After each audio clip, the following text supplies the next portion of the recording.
guys, in today's video I'm going to be recreating some famous Instagram slime, and none of these are going to be the original recipes, but they're all going to be really famous slimes that you would have seen around Instagram, and I really hope that you enjoy it. The first slime we're going to be making is Barbie Slime by Snoop Slimes, and this is actually super simple to make. All we're going to need is some clear glue, some gold pigment, and this one is from Pearl-Ex, and I just use a tiny bit of this. You just want the slime to go a bit cloudy like this. You don't need it to be super gold, and then we're just going to add some food colouring, and I like to add quite a lot just because I like my Barbie slime to be super pink, but if you want it to be true to the actual colour, you need to add a tiny bit less than I do, and then you can just go with your borax activator as usual, and when it comes out, you need to let it clear for 3 to 4 days because it will be super cloudy at first, but it should end up looking like this, and it is a bit darker than the original, but I really love it.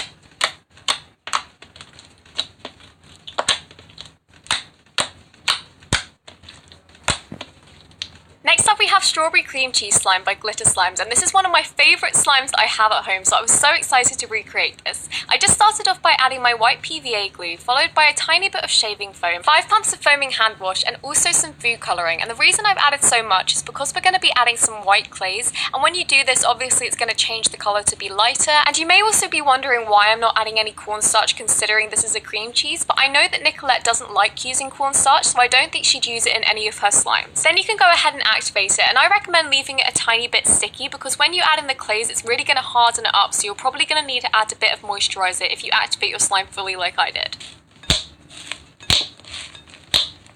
The next thing we're going to need is some Model Magic, and this is super tough, so we need to soften this up by adding some moisturiser and just massaging it in until it becomes a really smooth mixture like this, and then it's ready to add. And I don't recommend adding it all in at once because it's quite hard to mix in, so I recommend splitting it into 2 or 3 batches and then mixing it into your slime gradually.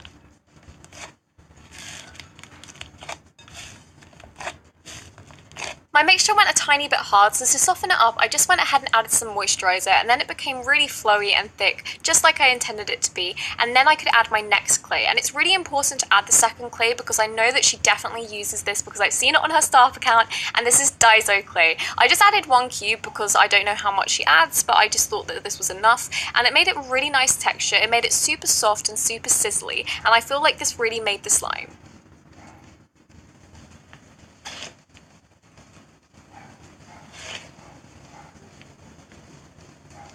Last but not least, we have Butter Slime by Slime OG, and this is my favourite slime out of all the slimes I made today because it's super sizzly and it's just so easy to make. So we're going to need some white PVA glue, and then we're going to add a few pumps of foaming face wash. I added about 6. Then I added an equal amount of foaming hand wash, and then I added some shaving foam just to add a bit of fluff to the mixture. And I don't think you need as much as I added. I probably would have added a bit less if we made this again. When you're colouring the slime, make sure you add a tiny bit more yellow colour than you think you need because we're going to be adding the white Daiso clay, and when we do this it's obviously going to lighten the mixture. So I just mixed this all in, and as you can see it's quite a vibrant yellow colour. Once everything's mixed in, we can go ahead and activate it, and I just use my borax solution for this, and if you want you can leave this a bit sticky because like I said the clay does harden it a bit, and the clay we're going to be using is called Daiso clay. I remember when she first announced that this was the clay she was using to make butter slime, and literally it sold out everywhere, so I was so happy to get my hands on it finally, and I found that it made my product so creamy and also so spreadable.